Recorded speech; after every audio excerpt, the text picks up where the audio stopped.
What was the creepiest thing you witnessed that made you believe in supernatural stuff?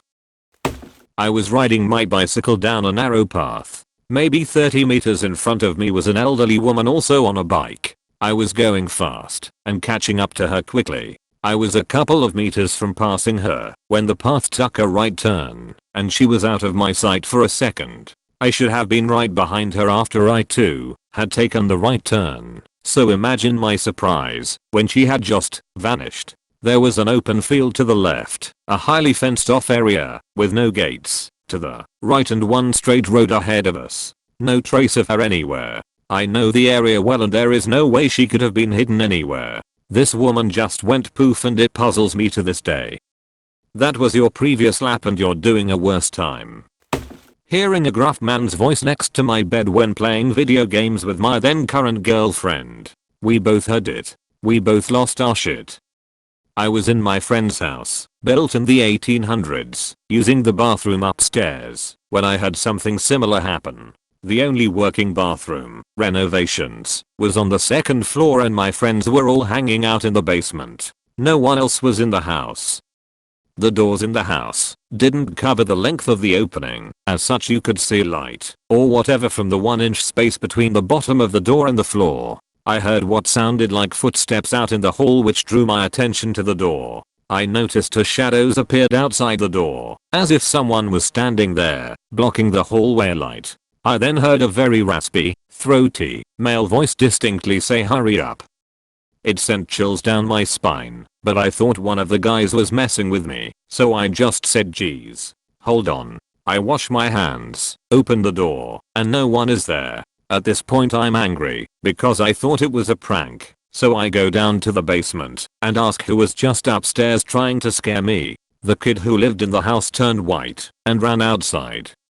It turns out he's had his own experiences in that house. The hallway upstairs inexplicably having cold spots, noises, stuff moved around. Just typical kind of odd things people associate with hauntings. Turns out, in the early 1900s a guy shot and killed his wife in that bathroom and then committed suicide in the hallway. We didn't go back into the house the rest of that night, and if memory serves correctly, I never returned again.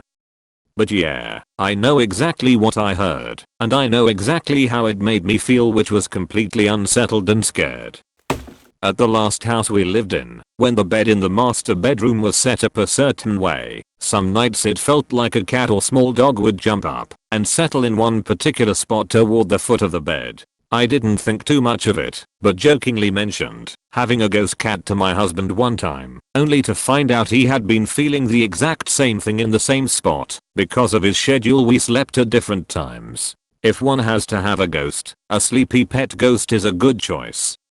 I had a ghost cat too. My cat always slept on my throat, so I knew he wasn't the one, but almost every night I would feel a cat jump onto the foot of my bed, walk in a circle, and lay down. Whenever I looked nothing was there. Ghost cat and my cat were on good terms. My cat would watch, but not intervene or get jealous, so that's good. Your cat was smart. I wouldn't mess with a ghost cat either. I was in my room and headed to my parents' bedroom. From the edge of my vision I saw my brother sitting on the couch, so I kept walking. Then I remembered my brother doesn't have a shaved head. I looked back and there was no one there. When I was 5ish, I came out of my room and looked down the hall to my mum's room. I saw her standing there, clear as day, in the middle of the room. Then she turned away and walked into her bathroom and shut the door. I went to the kitchen to find my actual mom doing dishes. I didn't really think anything of it because I was 5 and stupid, but my mom was really creeped out when I told her that the other you went into your bathroom. This happened to me a lot as a kid. I would see my mother and my aunt really frequently. It was basically a nightly ritual I had to deal with and accept as some sort of weird sleep thing. But then when I was 15 my mother told me her own stories and we realized that something seemed to mimic other people in our family. As years went on we talked about it with my siblings and my dad, and they all had their own stories too. Some would hear one of us calling their name when no one is home, some would see each other where they weren't, etc. I'm a strapping 29 now, and we still talk about our stories and compare notes. House is still creepy, but it seems to have resigned itself to footsteps and misplacing items. Just your good old fashioned family trickster lol. Well, fuck every part of that. I wouldn't call it creepy necessarily, just odd. Obligatory background story. My brother passed away a few years back. When my mom and I would visit his grave, a small pinwheel she'd put out there would spin. My mom swore that it would spin any time she'd visit. I never disagreed, as it would be rude to do so. But I didn't believe in anything like that. However, recently, I went to visit him, and I guess I was feeling bitter and cynical. So I said something along the lines of, "I'm not an idiot. I know that thing will spin no matter what. You're not here anymore." Mind you, it was windy outside, and the thing just stopped spinning. Just stopped completely. I was shocked and cried for a little bit. I have no idea what it meant, or if I'm thinking about it too hard. I was 21, looking for a new apartment/room to rent, and had an appointment in the morning to meet a guy I found on Craigslist who was renting out a room. I told my mom that I had an appointment the next day. That night I had a dream that I went to the house. He led me inside and showed me the room, and then when I walked past the stairwell that led to a basement, he pushed me down the stairs. Then he tied me to a bed. I woke up sweaty and obviously freaked out. I looked at my phone and my mom had sent me a text a few minutes before saying, "I'm having a weird feeling. Don't go to that guy's house, he's bad." Not sure if supernatural like ghosts or just intuition, but it certainly felt like something was keeping me from going there. I didn't go obviously. Mothers have crazy intuition bro, it's fucking amazing. I took a picture of my parents with one of their friends' phone while we were all playing cards one night. Looking at the screen to line up the shot, I saw nothing weird. As soon as I took the pic, an old man in a flannel sweater was standing behind them staring out the window. A patient walked out of his ICU room after he had just died and looked around, out of my peripheral vision. When I turned my head, he was gone. Edit. More details since this is my most upvoted comment to date. The patient coded right as I got on shift and died within the hour, so I wasn't especially tired. He came in as a doe, most likely homeless, so there was no family in the room.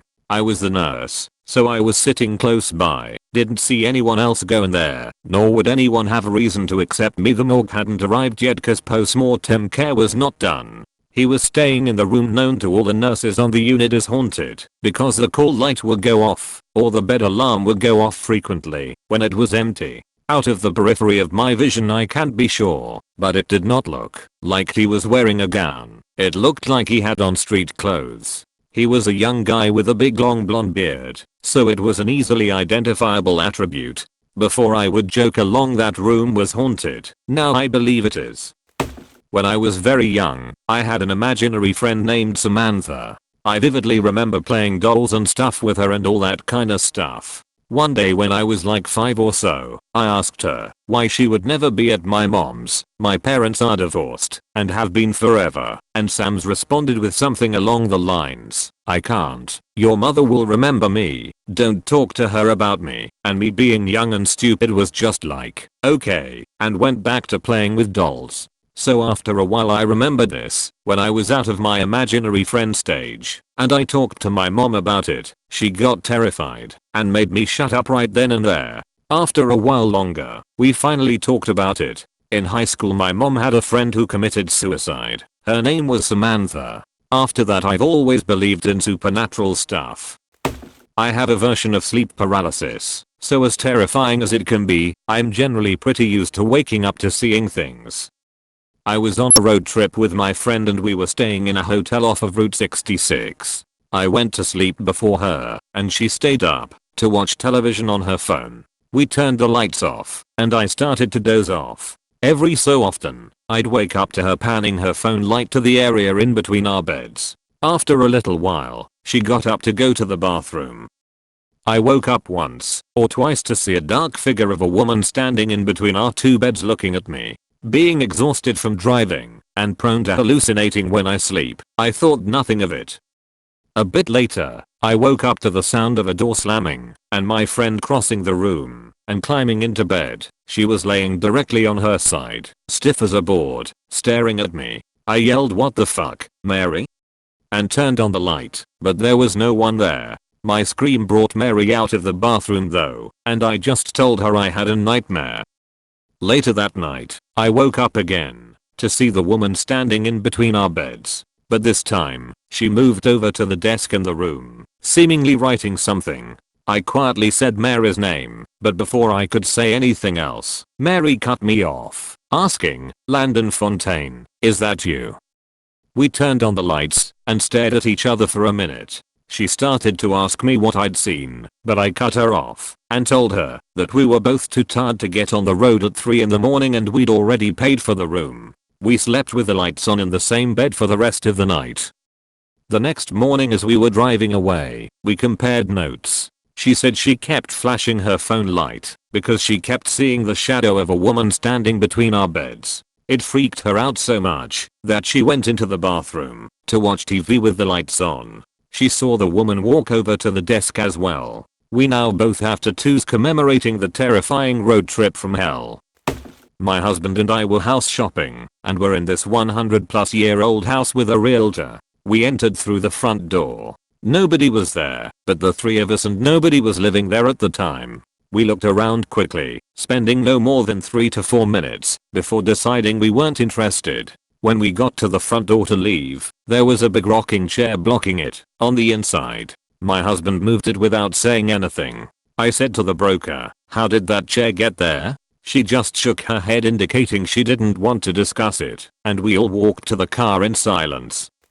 When I first married, my grandmother let us live in her old trailer since she had moved but couldn't sell the property. She felt close to my grandfather there. He died in the master bedroom, heart attack. Anyway, my husband was abusive and beating me. One night I ran into the master bedroom and shut the door, but it didn't have a lock. My husband beat on the door for an hour before giving up. It wouldn't open. I'll always believe that was my grandfather helping me. I lived in the middle of nowhere in Ireland growing up. A friend and I were camping outside in our field. We hear this singing in the middle of the night. My friend unzips the tent and looks out. He wakes me up and tells me to come look. There in the middle of the field is a woman. Pure white skin, blonde hair, dress made of some really light flowing fabric, tunic-like. She's walking slowly across the field singing in Gaelic. I still have everything burned in my mind, from how she looked to how she sounded. Her voice was light, but yet kind of raspy. Everything about her was ephemeral. My friend wanted to go talk to her. I pulled him back into the tent and we ended up hiding in our sleeping bags till the next morning. I'm almost 100% sure it was a fee. We were too far away from other people for it to have been a random person. Another one is I saw a ball of light over a nearby field another night. It hovered about 10 feet off the ground and then sped off over the field ridiculously fast. Then it disappeared into a hedge. No idea what it was. I'm a skeptic when it comes to ghosts, aliens, monsters etc. But I'm a believer when it comes to the Fae. Those fuckers are real, and they ain't the little Tinkerbell-like things. Fae are tall, beautiful and dangerous. Driving through the middle of nowhere New Mexico in the middle of the night, suddenly came upon hundreds and hundreds of rabbits on the sides of the road and in the median for a good stretch, but not a single one on the roadway, alive or roadkill, on either side of the road. Freaked me the fuck right out. One time I was cruising down an isolated New Mexico road on the Navajo Res. It was around 3 AM when I came across what looked like a giant white ferret crawling/wriggling across the highway in front of my car. The thing was huge, stretching almost across the whole road, and it always stayed just at the edge of my headlights for a few seconds before moving over to the right side of the road to let me by. This happened over 10 years ago, but I still remember it so well. The white man in me wants to believe it was just a big white trash bag or something, but the native in me thinks it was a skinwalker. Man, I love stuff like that. Like, I dunno. Skinwalkers just feel so original, and since it's physical in nature I can't come up with a reason a Navajo and other tribes would have to make them up. If it was simply a scare tactic I don't think they would be such taboo, you know? I'm generally pretty skeptical about a lot of things, but old to me things like this, that have been a part of Navajo or almost any culture for hundreds, probably many more, of years, it's just like damn, I have a hard time not buying into that. Moving shadows that weren't being cast by anything. creepy, and the way my cat would look at them in utter horror. And anytime the shadow was around, the fire alarm kept going off. Also speakers that weren't plugged in would start playing static noise. I work at a funeral home, and sometimes my dog will stand up and run into another room and bark uncontrollably at nothing for a few minutes, and then come back and lay back down. She doesn't do this anywhere else, so I'm convinced it's got something to do with the supernatural. Even though I don't quite buy into that stuff too much, it's of my belief that living people are far scarier than any type of spirit that may exist. I have a really active imagination, and when I was younger it was much worse. I also had some pretty bad older siblings and was super isolated. So I, like many small children, had an imaginary friend I called Jack. He was this little brown-haired boy with like tan shorts, a pinstripe shirt, suspenders and round glasses. We played all the time. And when my mom asked me about it, and I explained to her what he looked like, and even told her some pretty specific details about him, we later learned from some research my mom did that I was describing a little boy who had died in the house when it was first built. My description and the details I knew matched up perfectly. It was super weird and made me truly believe in most supernatural things. In January of 2010 I was driving to Los Angeles after spending the holidays with family. I-40 the whole way. After a long day of driving, I stopped at Holbrook, Arizona to get a hotel for the night. I get the room, pull around to the back parking lot and park my car. I open the back door and start to grab my bags and get my stuff together I was going to take inside for the night. All of a sudden, I hear a crazy sounding roar. The closest I can come to describing it is that it sounded like a mixture of a bear roaring, a pig squealing, and a baby crying. I freeze, look up, and standing on the edge of the raised parking lot next door was some kind of man-dog thing. It was probably around 7 to 8 foot tall. I look at it, it roars again, and I take off running towards my hotel room. I get to the door scared shitless, fumbling with my key card, and it roars again, like it's just to the left of me. I get the key in the door, lock the door and run in the bathroom and lock that door too. I sat there for maybe 30 minutes. Then I grabbed the pillows and blankets off the bed and slept in the bathtub all night with the door locked. I started searching on my phone for what the hell that was, and that was the night I learned about skinwalkers. If that exists, then what the hell else does? That isn't supposed to. What was almost just as crazy is that when I bolted towards my room I left my car unlocked and the doors wide open. They stayed open all night and nothing was taken or stolen. And I had a bunch of music equipment in there. But yeah, be careful on the edges of a Navajo reservation. I'm Native American, enrolled to the Crow tribe. So the supernatural stuff isn't really creepy to us, cause we know there are spirits upon this earth with us. As a kid I heard many stories of these types of stuff, so I never fear anything unnatural, but instead respect them and know they are true.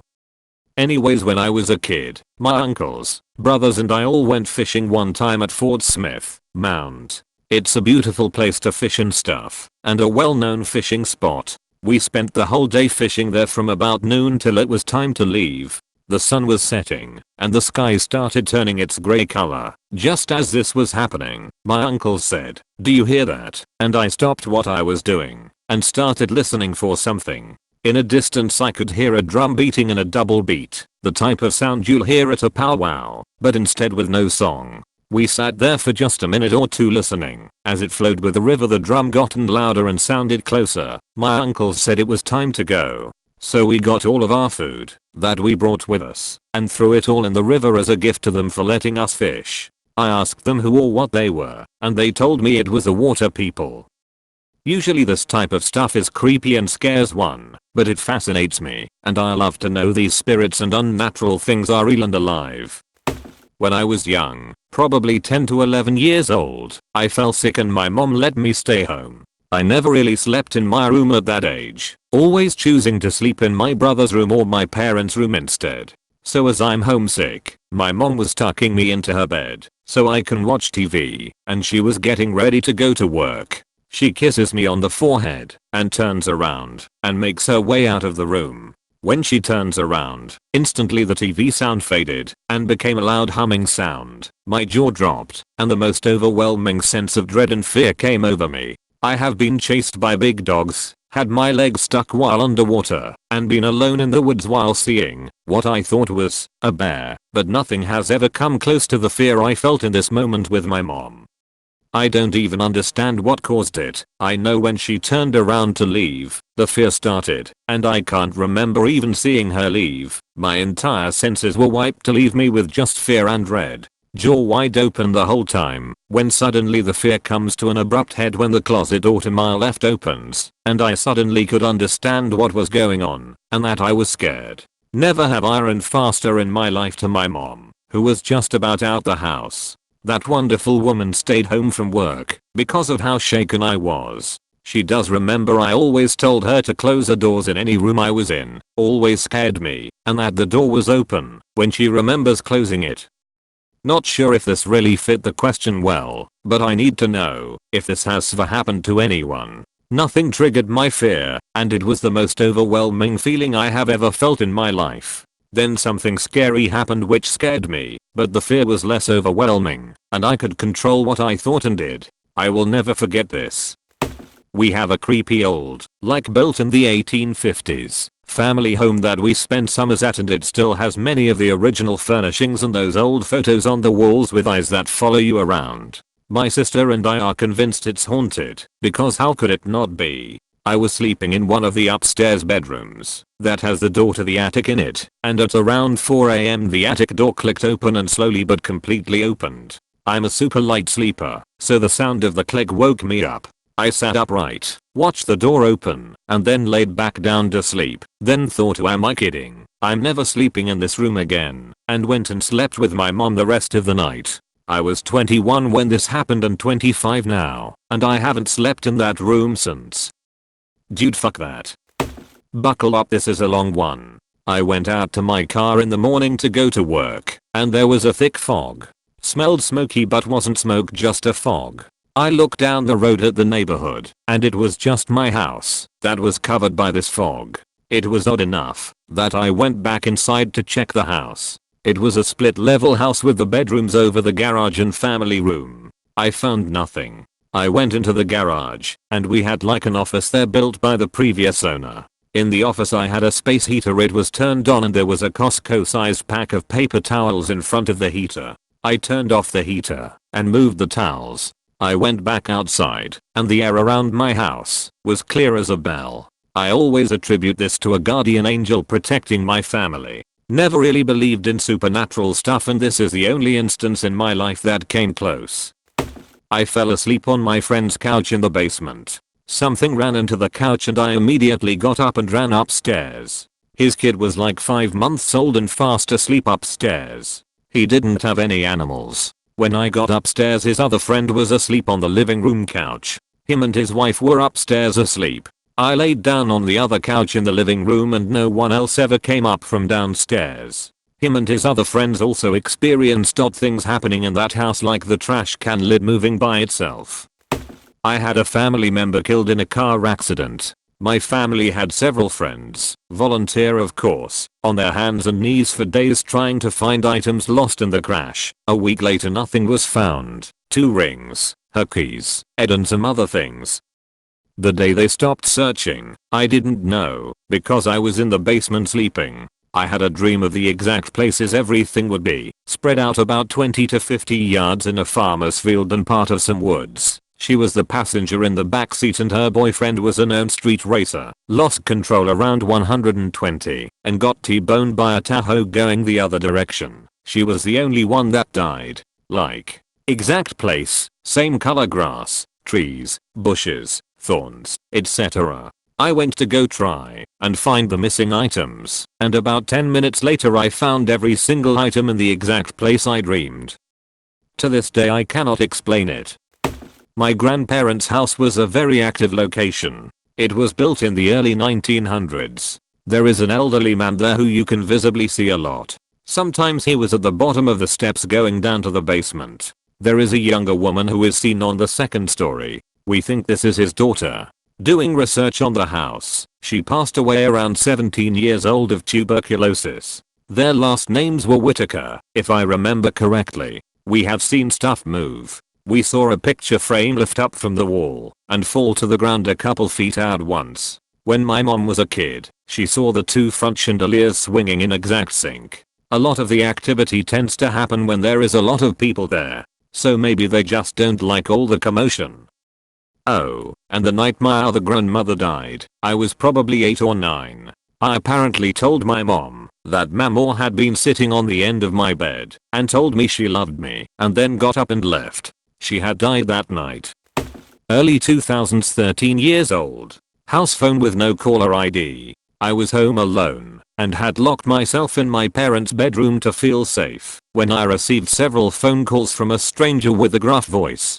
The stranger repeatedly asked me what I was doing. I was watching The Simpsons, so I told it I was watching The Simpsons. Then the stranger says, "No, what are you doing locked in your parents' bedroom like a little bitch?"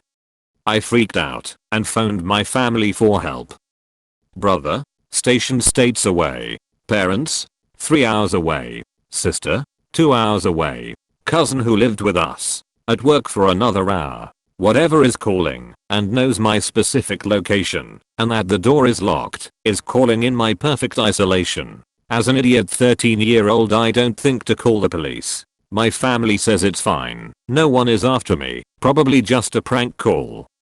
The stranger calls a final time. Says, "Why don't you open the door for me?" Right as my parents' locked bedroom door is bombarded with heavy, banging knocks. The phone is dead. I'm crying, praying, cursing. Eventually the knocks subside. Eventually I step outside. No one's there. I grab a knife and clear every bedroom. No one's there. Every window and door is locked. To this day, I've no fucking clue what called and knocked. I just hope it never happens again. Fuck that.